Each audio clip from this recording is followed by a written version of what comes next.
नमस्कार। सूचना सम्प्रेषणका लागि मात्र होइन, सामाजिक उत्तरदायित्वका लागि पनि प्राइम स्टोरीमा स्वागत छ। म रोहन श्रेष्ठ।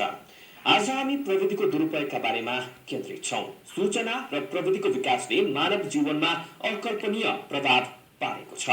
समग्रमा भन्दा विश्व गाउँ जस्तो सानो बनेको छ, किनकि विश्वको जुनसुकै कुनामा बसे पनि सूचना प्रविधिको कारणले सबैसँग संवाद गर्न र सम्पर्कमा रहन सम्भव भएको छ। यो अभूतपूर्व उपलब्धि प्रविधिले सम्भव बनाइदिएको हो, तर प्रविधिको दुरुपयोग पनि उत्तिकै जोखिमपूर्ण हुने गर्दछ। सूचना र प्रविधिको अध्यापन गराउने एउटा कलेजले प्रविधिको दुरुपयोग गरेको विषय पछिल्लो समय प्राविधिक शिक्षाको क्षेत्रमा निकै चर्चामा रह्यो। डियरवाक इन्स्टिच्युट अफ टेक्नोलोजीले आफैलाई सर्वश्रेष्ठ कलेज घोषणा मात्रै गरेन, अरूको समेत वरियता क्रम तोडिदिएको छ।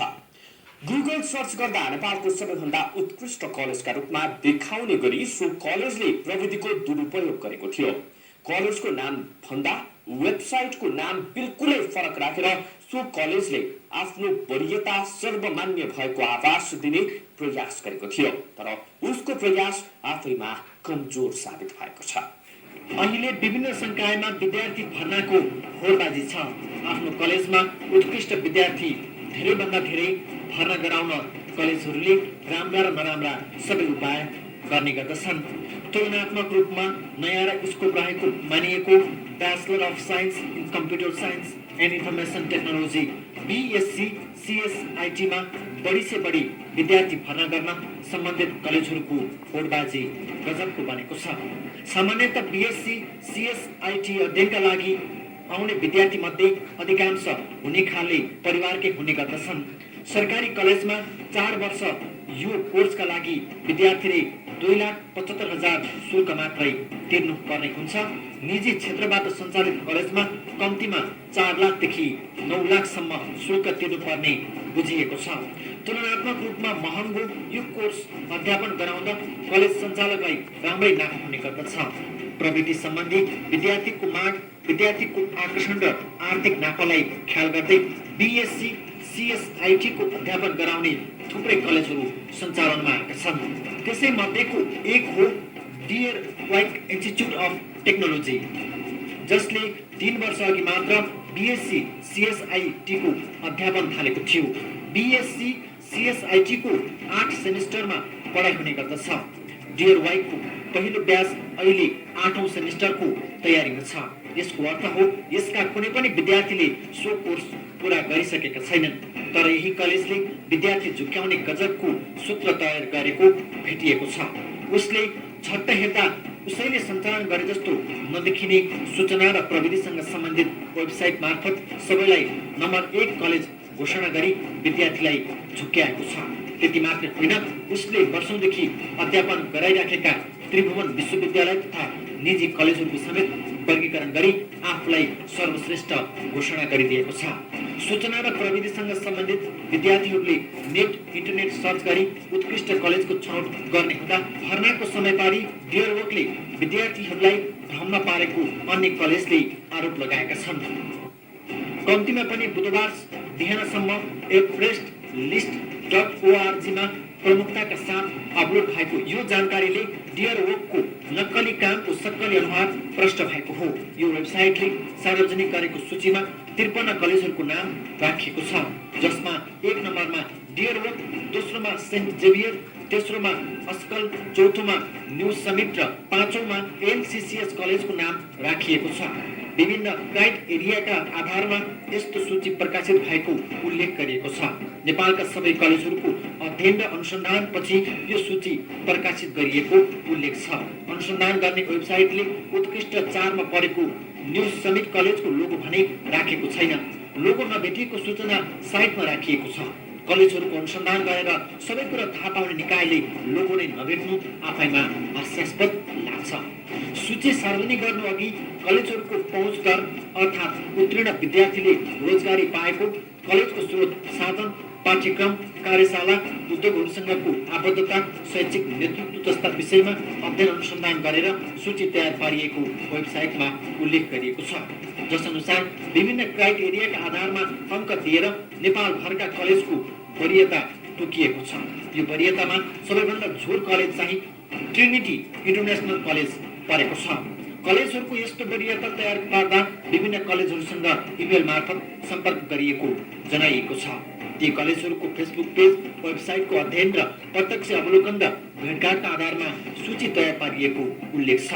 तर डियर वर्कले वरियतामा राखेका अन्य कलेजहरूले everestList.org ले कुनै सम्पर्क नगरेको जानकारी दिएका छन्। उनीहरूले डियर वर्कले आफूहरूको बिना तथ्याङ्क वरियता कायम गरी साइबर क्राइम यानि कि विद्युतीय अपराध गरेको बताएका छन्। यो नम्बर सिस्टममा विश्वास गर्दैन पहिलो कुरो। दोस्रो कुरो क्वालिटी एजुकेसनलाई क्वान्टिटीले केही पनि गर्न सक्दैन भन्ने विश्वास लाग्छ मलाई। त्यसैले 16 नम्बर कसले राख्यो, 16 नम्बर किन राख्यो अथवा 16 नम्बरको अर्थ के हो, त्यो चाहिँ एउटा सूचना प्रविधि जस्तो महत्त्वपूर्ण विषयमा प्रवेश गर्ने साथीहरूले जो जसले सूचना प्रविधिलाई सम्मानपूर्वक आदर गर्नुहुन्छ उहाँहरूले विद्युतीय सञ्चार माध्यमको कानुनलाई पढिदिनु पर्थ्यो, उहाँहरूले बुझिदिनु पर्थ्यो। everestList.org को सूचीमा परेका कतिपय कलेजहरू यस्ता पनि छन् जो सरकारी अनुमति मात्रै लिएर बसेका छन्। उनीहरूले पठन पाठन सुरु गरेकै छैनन्। बरु रोचक त के छ भने उत्कृष्ट 10 पछिका कलेजहरूको वरियता अल्फाबेटिकल आधारमा राखिएको छ। अर्थात् अङ्ग्रेजी अक्षर ए बाट सुरु हुने सबै कलेजहरू उत्कृष्ट 17 मा परेका छन्। अङ्ग्रेजी अक्षर बी बाट नाम सुरु हुने सबै कलेजहरू उत्कृष्ट 23 भित्र पटाएका छन्। टी बाट नाम सुरु हुने कलेजहरू झुर कलेजको कोटीमा परेका छन्, किनभने अङ्ग्रेजी वर्णमालाको पुछारतिर टी पर्दछ। डियर वर्क कलेजलाई सर्वोत्कृष्ट बनाउन उत्कृष्ट 10 को सूची चाहिँ अल्फाबेटिकल आधारमा राखिएको छैन। डियर वर्क कलेजकै संलग्नतामा everestList.org ले यस्तो सूची सार्वजनिक गरेको आधारहरू पनि भेटिएका छन्। यो वेबसाइट कसले कहाँबाट सञ्चालन गरिएको छ भन्ने खोजी पनि सुरु भएको छ। यो वेबसाइटको रजिस्टर्ड इमेल ठेगाना vamatya@dearwork.com छ। त्यस्तै एडमिन इमेल पनि vamatya@dearwork.com नै छ। एडमिन इमेल भन्नाले everestList.org भन्ने वेबसाइट सञ्चालक vamatya@dearwork.com नामक ठेगाना वाहक व्यक्ति हो। अर्को महत्त्वपूर्ण पक्ष एडमिन नेम पनि डियरवर्क INC छ।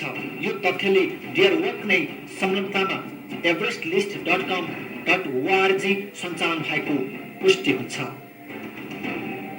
प्रविधिको प्रयोग र दुरुपयोग दुवै गर्न सकिन्छ। डियरवर्कले पछिल्लो समय यसको दुरुपयोग गर्यो। बडो सहज हिसाबले विद्यार्थी आकर्षित गर्ने उसको प्रयास थियो। सो प्रयासले धेरै हदसम्म सफलता पनि पायो। BSc CSIT पढ्न चाहने धेरैले डियरवर्कबाटै फर्म पनि लगेका थिए। अधिकांश आवेदकले वेबसाइटमा निर्धारण गरिएको वरियताका आधारमा डियरवर्कलाई छानेको प्रतिक्रिया दिएका छन्। अचम्मको कुरा त के भने BSc CSIT मा सयौंले फर्म लगे पनि पढाउन पाउने कोटा भने जम्मा 48 जनाको हो। फर्मबाट आउने पैसा र धेरै विद्यार्थीले फर्म लगेका कारणले पाइने चर्चाका लागि मात्रै डियरवर्कले प्रविधिको दुरुपयोग गरेको हो त प्रश्न पेचिलो छ। प्रविधिको दुरुपयोग पछिल्लो समय शिक्षा क्षेत्रमा गम्भीर बनेको छ। छाकल झुकल र आवरण सजावटमा धेरै कलेजहरू केन्द्रित भएका छन्। बाहिरबाट हेर्दा झिलिमिली, भित्रबाट बुझ्दा छुर धेरै कलेजको शैली बनेको छ। यो विकराल परिस्थितिको अन्त्य गर्न अनिवार्य छ। थप चर्चा गर्नेछौँ तर यो ब्रेकपछि।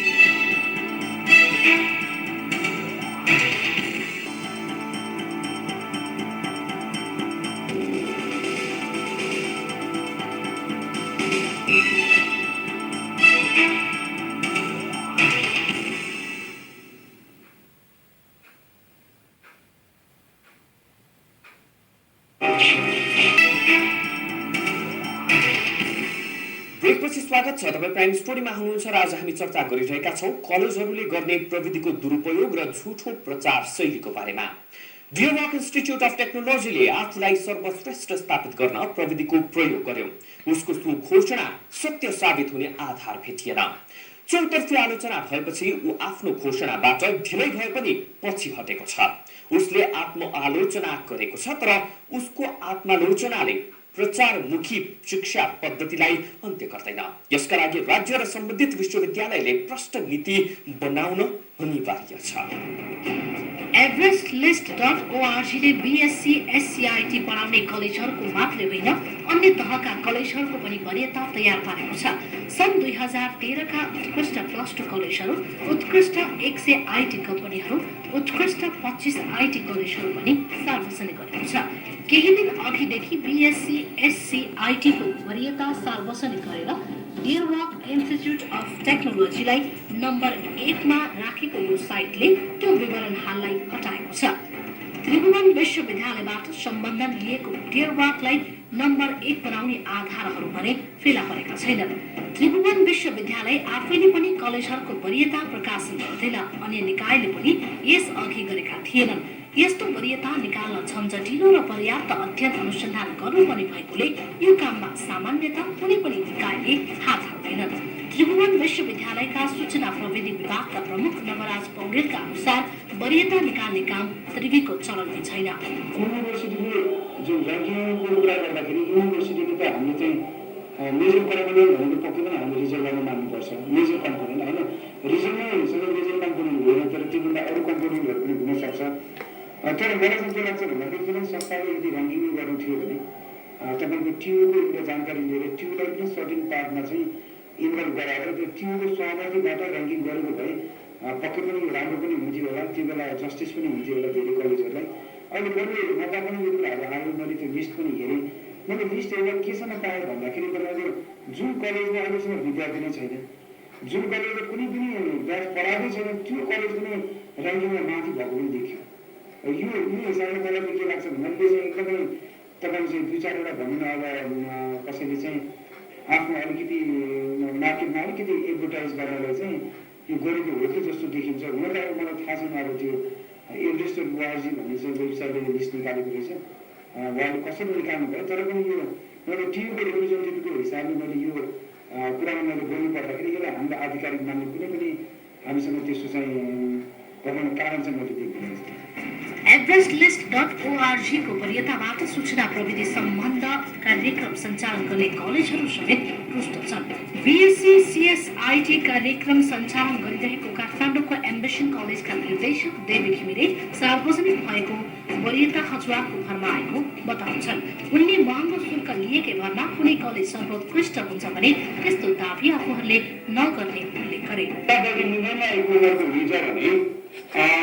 अब यो गाडी फरक होला के हो त, एक नम्बर हुनुपर्ने कारण चाहिँ मापदण्ड हुन्छ र मापदण्डलाई अर्थहीन बनाउने, कानुनलाई अर्थहीन बनाउने र बाटामा सस्तो सारलाई महत्त्वपूर्ण बनाएर बिसारी हालेर बेचे जस्तै हो कि अब उहाँहरूले बढी बुझ्नु भएको हो कि अब उहाँहरूले समाजलाई अन्डरस्ट्यान्ड गर्नुभएको यो अलि दुविधात्मक अवस्था छ। किन समाजलाई यसरी ढाँट्नु चाहिँ ठगी हो भन्ने मलाई लाग्छ। निर्देशक घिमिरेले यस्तो वरियतालाई आफूहरूले स्वीकार नगर्ने पनि प्रश्न पारे। उनले मुलुकमा व्याप्त दण्डहीनताको फाइदा उठाउँदै मानिसहरूले अरूलाई कमसल देखाउने र आफू गुणस्तरीय भएको भ्रम सृजना गरिरहेको आरोप लगाए। विद्वानहरूले यसो गर्नु हुँदैन थियो, जसले गर्नु हो उहाँले नेपालको कानुन, अन्तर्राष्ट्रिय विद्युतीय कानुनलाई नबुझिकन गल्ती गर्नुभयो भन्ने लाग्छ मलाई। किनभने यो अपराध हो, साइबर क्राइम हो, अपराध गर्नेले दण्डित हुनुपर्छ। तर नेपालमा के छ भने जसले जे गर्दा नै हुन्छ, यो क्राइसिसको बेला जसले जे बोले नै हुन्छ भनेर सस्तो विज्ञापन, भ्रामक विज्ञापनले अभिभावकलाई ठग्नु, भ्रामक विज्ञापनले विद्यार्थीलाई ठग्नु, यो उद्देश्यविहीन र हतारमा यसलाई त म के भन्छु भने एउटा भेल क्या, नदी स्थिर हुन्छ तर भेलले पनि पानीमा बगाउँदै हुन्छ, भोलि सुकेर चरीले पिउने पानी पनि हुँदैन। त्यस्तो भेल हो कि यो गलत मान्छेले गरेको काम चाहिँ राम्रो हुँदैन। र एक नम्बर राख्नुपर्ने कारण के, एक नम्बर राख्नको लागि कुनै व्यक्ति एक नम्बर हुन्छ भने त्यसलाई स्वीकृति दिने संस्था को, त्यो संस्थाले एक नम्बर दिएको छ कि छैन, नम्बर 1। नम्बर 2 मा त्यो समाजले अब कसैले रिकगनाइज गरेको छैन एक नम्बर भनेर। नम्बर 3 त्यसले ओल्ड स्कुल कलेज इन्भाइरोमेन्ट जहाँ चाहिँ त्यहाँभित्र पसेपछि कुनै पनि कमिट नै नहोस्, त्यो अवस्था हो कि त्रिवी सूचना प्रविधि विभागका प्रमुख नवराज पौडेलका अनुसार यस्ता वरियताबाट गुणस्तरीय शिक्षा भन्न पनि व्यापारिक उद्देश्य मात्रै पूरा हुन्छ। होइन तपाईँको जस्तै विदेशमा पनि हामी धेरै देशहरूमा देख्छौँ धेरै विश्वविद्यालयहरूको ऱ्याङ्किङ भएको देख्छौँ तर त्यो ऱ्याङ्किङ भनेको चाहिँ हाम्रो जुन अहिले हामीले देखेको ऱ्याङ्क छ त्यो अनुसार पक्कै पनि हुँदैन त्यहाँ पनि धेरै राम्रो क्राइटेरियाहरू युज गरेर ऱ्याङ्किङ गर्छ र एउटा राम्रो हिसाबले एउटा भनौँ अनबायस भएर तपाईँको चाहिँ ऱ्याङ्किङ गरियो भने यसले पक्कै निरन्तरमा क्वालिटी एजुकेसनलाई त इम्प्रुभ गर्छ किन भन्दाखेरि भोलि विभिन्न कलेजहरू बिच कम्पिटिसन हुन्छ उनीहरूले आफ्नो राम्रो गर्न ट्राई गर्छ होइन त्यो भएर तर यो हिसाबले गऱ्यो भने चाहिँ यो त तपाईँको क्वालिटी एजुकेसन भन्दा पनि तपाईँको चाहिँ सर्ट टाइममा तपाईँको चाहिँ अलिकति भनौँ न व्यापारिक प्रयोजनले गरेको जस्तो पनि यसलाई चाहिँ त्यस्तो बुझिन्छ। सामान्यतः सूचना प्रविधि शिक्षामा रुचि हुने विद्यार्थीहरू इन्टरनेटमा राम्रो कलेज खोजिरहेका हुन्छन्। त्यस्तो खोजाइका क्रममा विद्यार्थीहरूले त्यस्तो सूची सजिलै भेट्छन्। सूचीमा आँखा चिम्लेर विश्वास गर्ने हो भने विद्यार्थीहरू झुक्किन सक्छन् किनभने यसरी सार्वजनिक हुने सूचीहरू तथ्यमा भन्दा पनि मनोभावनामा आधारित हुने गर्छ। everestlist.org को सूची पनि यस्तै छ। अङ्ग्रेजी वर्णमालाको आधारमा वरियता राख्नुले यही कुरा पुष्टि गर्छ। everestlist.org डियर वाक कम्पनीकै कर्मचारीले सञ्चालन गरेको सो कम्पनीका अध्यक्ष रुद्र पाण्डेले स्वीकार गरेका छन्। तर यस्तो वरियता Deerwalk institute of technology आफैले नगरेको उनले प्रश्न पारे। डियर वाक कम्पनी सफ्टवेयर निर्माणमा पनि संलग्न छ। सोही कम्पनीका कर्मचारीले आफ्नो ब्लगमा यस्तो वरियता राखेको अध्यक्ष पाण्डेको भनाइ छ। इन्जिनियरहरूले कलेज र डियरवाक एसोसिएट छ। डियरवाक इम्प्लोइजहरूले दुई दुईवटा ब्लग साइटहरू चलाउँछन्। एउटा एभरेस्ट सल्युसन छ, एउटा एभरेस्ट लिस्ट होइन, अनि अर्को ट्राभल सम्बन्धी ब्लग साइट छ, अनि अर्को न्युज साइट छ डियरवाक न्युज भनेर 4-5वटा ब्लग साइटहरू चलाउँछन्। त्यो ब्लग चलाउने स्टुडेन्टहरूले चाहिँ के छ भने independent they can write their own all of this thing they do that. अब एभरेस्ट लिस्ट चाहिँ डियरवाक इम्प्लोइजहरूले चलाएको हो बुझ्नु भएन, चलाएको हो। अनि फेरि डियरवाकले अब पहिला ऱ्याङ्किङ गरेर उनीहरूले गरेर राख्छन्। बिएससिएसले गराए पनि हो होइन, डिडब्ल्युआईले उनीहरूले नम्बर 1 ल्याए पनि अब विच आर क्वेसन मैले पहिला क्वेसन पनि गरेँ आफैले चला आफूलाई नम्बर 1 निकाल होइन हामीले सबै विधि पुर्याएको छ यो सोधे कति माने इमेल रिप्लाई गरौँ भनेर भने होइन। अब त्यो सानो ब्लग साइड हो अहिले के होइन अहिले हेर्दा पनि हेर्दैन त्यसै गर्नु भनेर भने अब अरब सबै त्यो पपुलर भयो होइन सबैले हेर्न थाले त्यो भनेर भन्ने बित्तिकै विधि नपुर्याइकन ब्लगरहरूले गरे हुन्। सो हामीले चाहिँ हाम्रो त्यो डिलिट गरिदिन्छौँ हटाइदिन्छौँ त्यो गर्नु हुँदैन किन भन्दाखेरि हामीले अब डियरवाकसँग रिलेटेड मान्छेहरूले स्टुडेन्ट इन्जिनियरहरूले गरेर डियरवाक नम्बर गर्ने अब भन्दाखेरि अरूले देखाउने लाग्ने कुरा हो होइन। कर्मचारीहरूले राम्रो अध्ययन नगरी वरियता राखेकोले त्यसलाई हटाउन लगाएको अध्यक्ष पाण्डेले बताए। उनले सो वरियताको कारण अन्य कलेजहरूलाई र विद्यार्थीहरूलाई परेका समस्याप्रति क्षमा याचना गरेका छन्।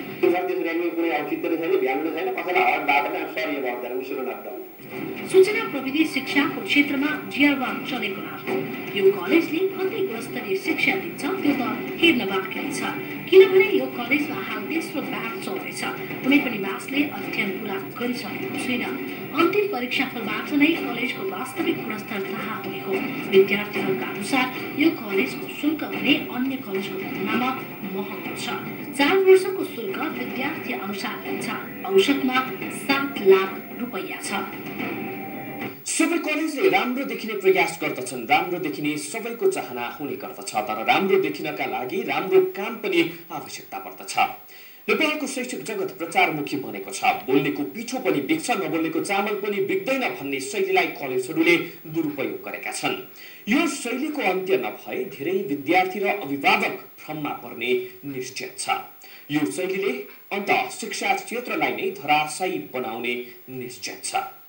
दर्शकवृन्द, सामाजिक उत्तरदायित्व सहितको पत्रकारितामा हामी निरन्तर समर्पित रहिरहनेछौँ। प्राइम स्टोरीबाट बिदा हुन चाहन्छौँ। नमस्ते।